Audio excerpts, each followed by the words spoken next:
Generally, if you want to get admission into NUS and NTU, you would be expected to at least get like 3 A's out of your 4 subjects. But here's the thing, as I said, Singapore doesn't only focus on grades; it also focuses on the non academic part of it. So at the same time, the flip side is also true.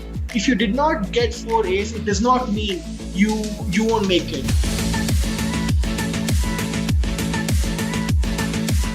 I would like to ask you that once you completed high school, what were the options for you? Did you consider going to US or the UK or staying back in Singapore or coming back to India? What were the options available for you and how did you figure out what do you want to do?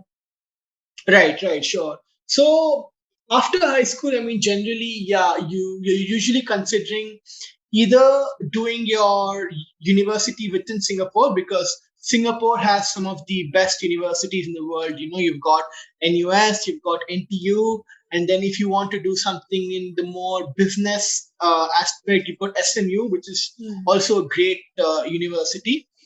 But if you're not considering Singapore, then usually people are considering somewhere in UK or in US. For me, coming back to India was kind of like I did not consider that actively. Hmm.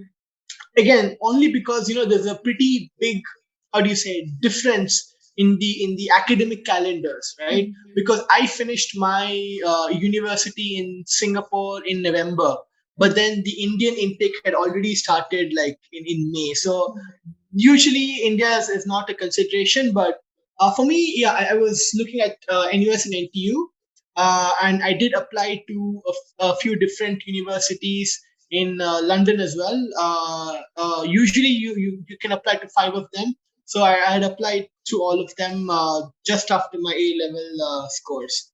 So I was actually considering between Imperial College London, NUS, and NTU for my final decision because I had got offers from all 3 of them.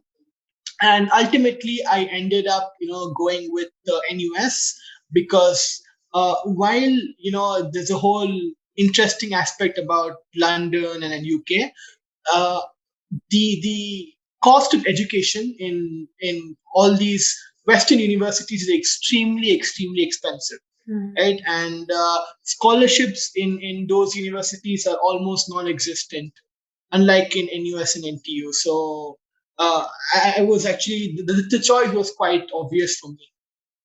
Yeah. So, taking this discussion to another level, I would like to Mhm. ask you, let us tell us more to our viewers about what are the various universities that are available in Singapore and what are the different procedures to apply and what is the minimum grade that you got your levels, A levels, so that Right. you were eligible for all these universities. Right, sure. So basically, in within Singapore itself, you've got 4 major universities: NUS, NTU, SMU, and SUTD. And all these 4 universities are very good. And most of these scholars who come to Singapore do end up going to one of these 4 very good universities. Now, usually, if you're in Singapore, there's just this one way which you would apply to come to these universities, right? So you would have to give your A level exams, which is like the board exams of 12 standard, and you would use these to apply for admission into all these 4 universities. Now, there is a sort of a, how do you say, unofficial cutoff for all these universities, but it is usually very subjective and debatable. But generally, if you want to get admission into NUS and NTU, you would be expected to at least get like 3 A's out of your 4 subjects.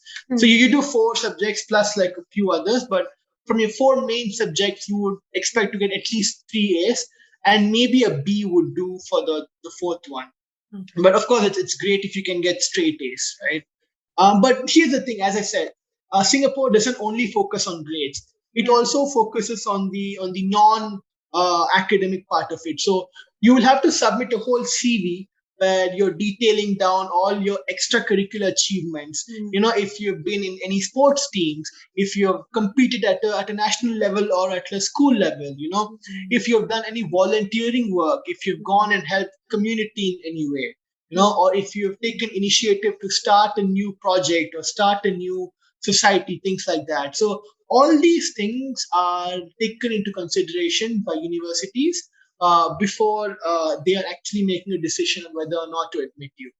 So I think it's very important for everyone to realize that just because you've got 4 A's, it really does not guarantee you to admission.